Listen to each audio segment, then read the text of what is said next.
Shalom. Kohalo Yahweh Bahasham Yahushai Bahasham Rekaha Kodash. Double honors unto the apostles.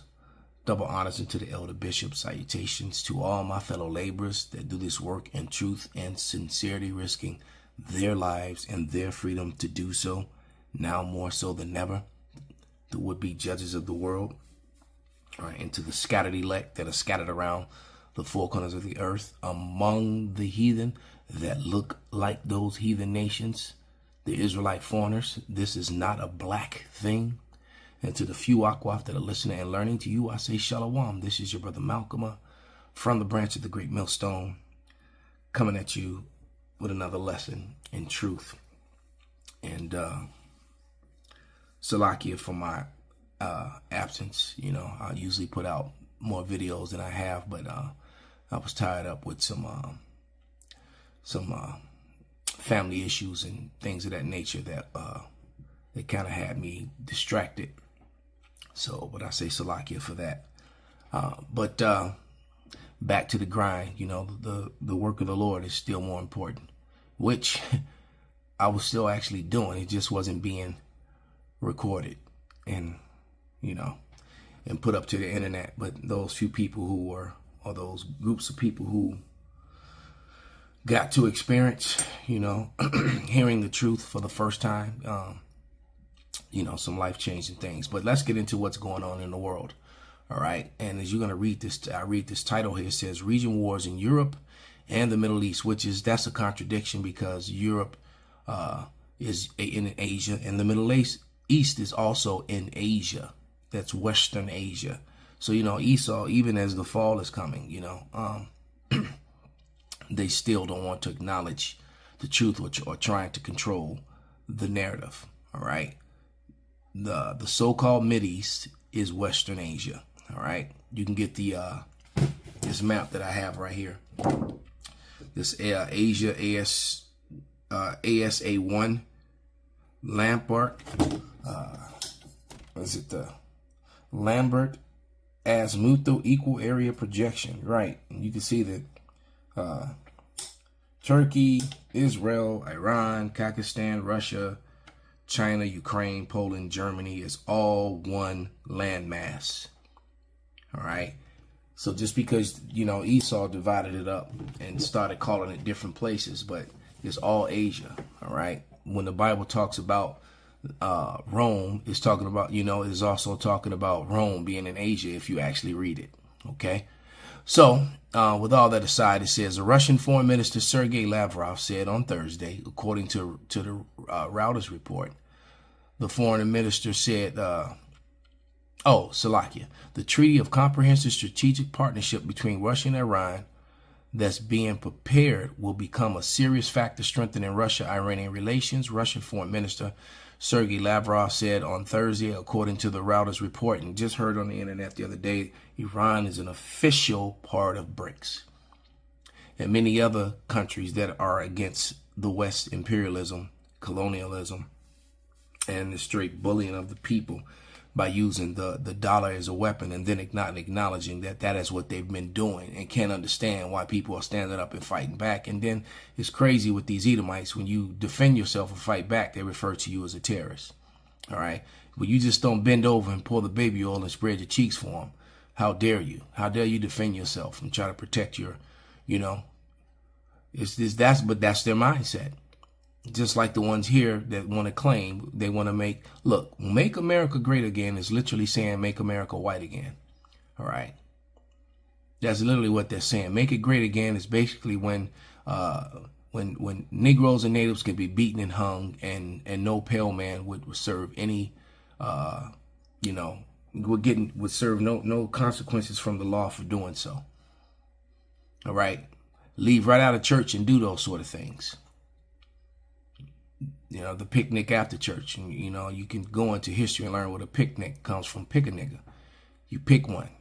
It didn't matter if it was the one who did the false crime that you're accusing them of, all right, or the one, or if it was a completely innocent one. And there's a book that I have on the shelf behind me said that grabbing one that didn't have anything to do with it, that was innocent, is even better because it just instills more fear so you have more control over them. But, you know, there's a couple videos that I want to play. So we'll start with this one. It's on the screen already. And I want to read this with Deuteronomy 33 and 28 before we even start. Because the other video is talking about how, in the portion of it that I'm going to play, they're talking about how, you know, Israelis are fleeing Israel, which proves that these cannot be the people of the Lord. It's just one thing, because when Israel goes home, all the world will be going to them for the knowledge of the Lord, and that's not happening. And they would dwell in peace and safety alone. That's not happening. All right. And the whole world would be at peace. That's not happening, because these people have fulfilled the scripture. These Amalekites, these heritage stealers, have fulfilled the prophecy of Ezekiel 36, chapter 2 and 5, which is something that both Judeo-Christians, whether it be the rabbis or rather it be the Christians, avoid Ezekiel 36 chapter in conversation like it's the plague.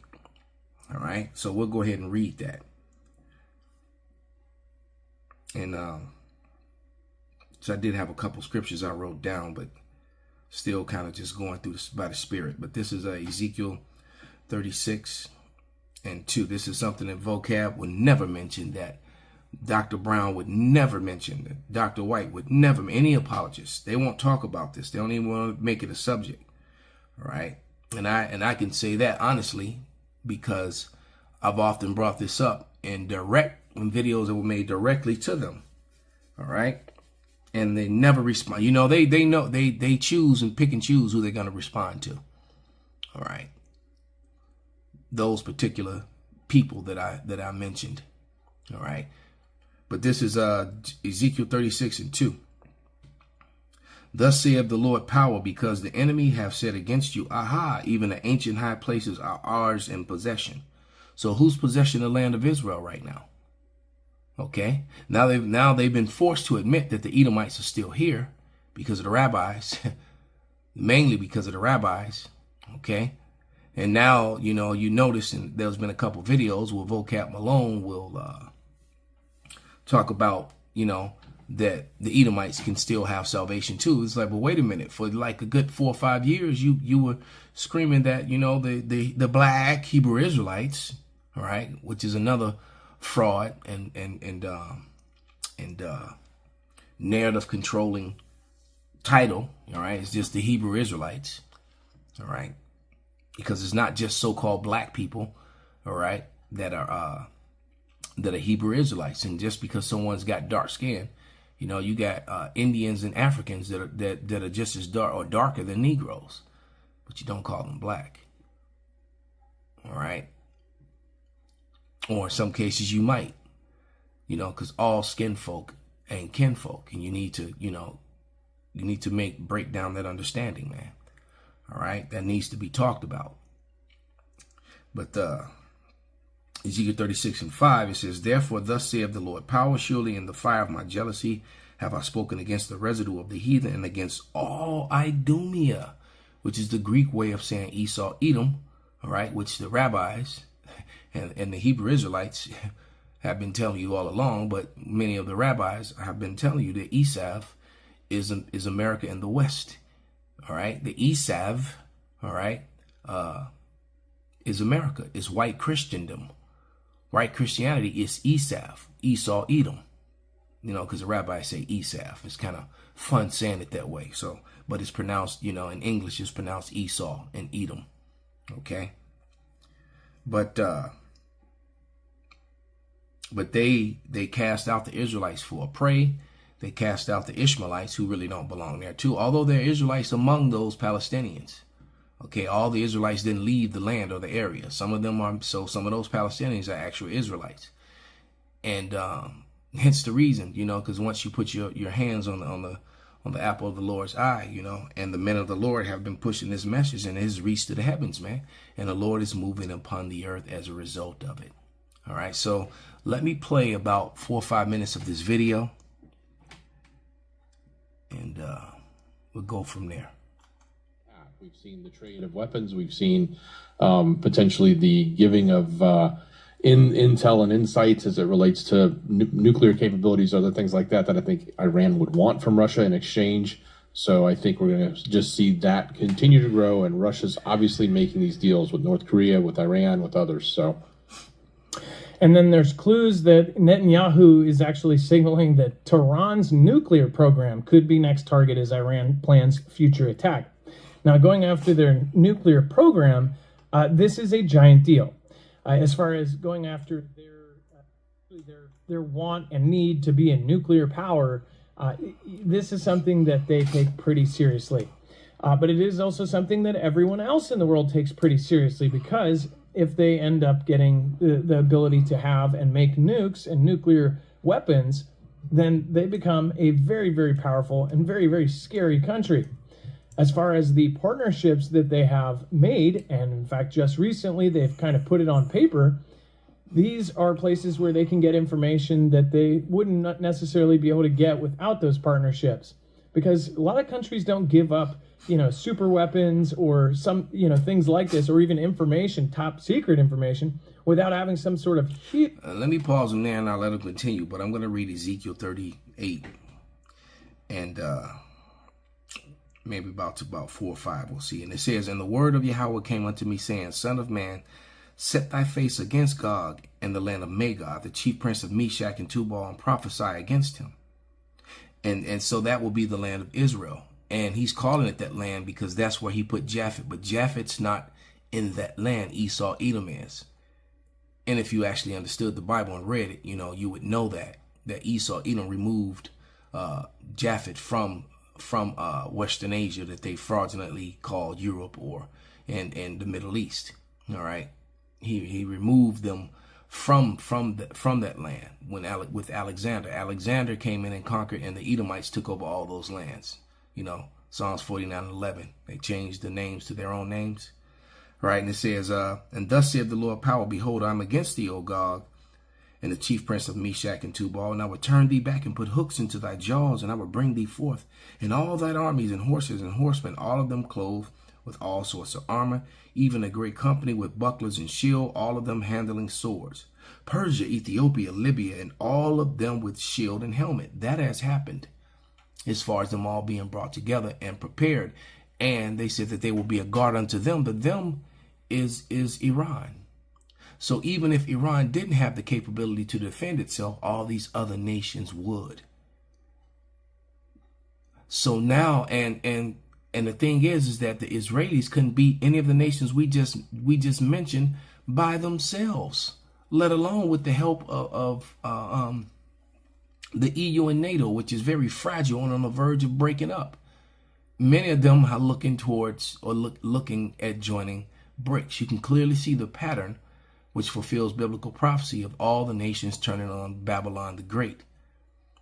And that would also be turning on the land of Israel, because it's going to be heaps of dead bodies when the Lord cleanses that land.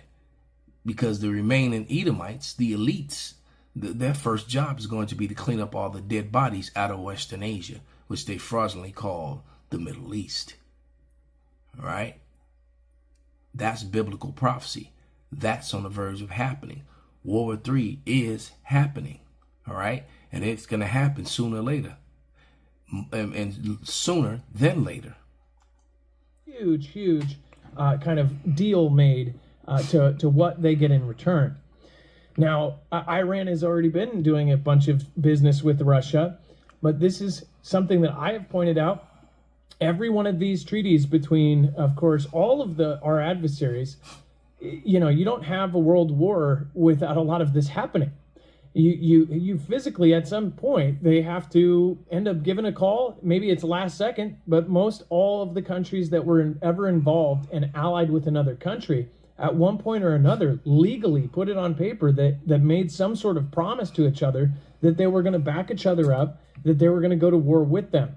Now, in World War II and World War I, some of the countries that were involved in that, they did it last second. Like, they did it in a day. They signed a pen. They said, okay, we're in this and we're going to help you out or whatever.